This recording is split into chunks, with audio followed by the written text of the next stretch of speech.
اخبارك إيه يا زميلي؟ عامل ايه؟ اتمنى تكون بخير. تخيل معايا كده في قدامك كتابين، واحد فيه تفاصيل كتير قوي مليان تقييدات كده ومؤيدك شويه، وواحد تاني مفتوح وسلس جدا. هتختار انهي فيهم؟ اكيد هتختار المفتوح والسلس جدا. هو ده بقى بالظبط الفرق اللي خلانا نختار السي بلس بلس وما نختارش الجافا. السي بلس بلس اسهل، هلز معانا في التعامل، ما فيهاش اي تأييدات زي الجافا. تعالى احكي لك ازاي وهفهمك الحكايه اكتر، ونبدا رحلتنا في حلقه النهارده.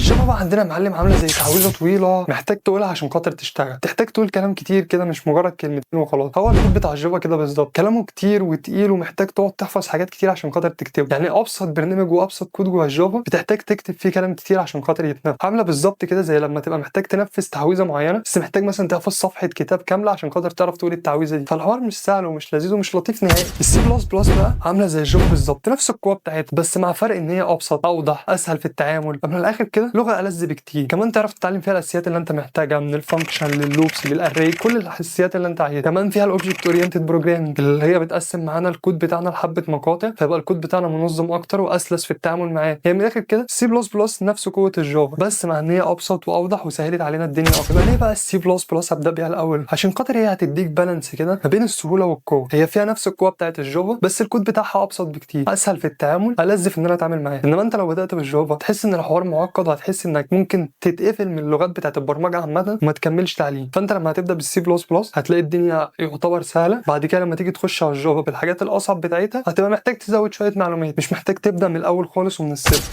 الخلاصه بقى يا صديقي، ابدا بالسي بلس بلس عشان تدخل عالم البرمجه بخطوه اوضح، اسهل، ألذ في التعامل. وبعدين هتلاقي عالم الجافا لسه مستنيك، بس بعد ما تكون بنيت لنفسك اساس قوي تقدر تدخل بيه على عالم الجافا المعقد شويه ده. عشان في عالم البرمجه بتاعنا مش المهم انك تمسك كتاب كبير، المهم انك تفهم كل حاجه جوه الكتاب ده وتعرف تتعامل معاه. الاخر كده لو عجبتك الحلقه ما تنساش تعمل لايك وسبسكرايب وتفعل زرار الجرس عشان يوصلك كل جديد. كان معاكم يوسف من قناه كودياك، سلام.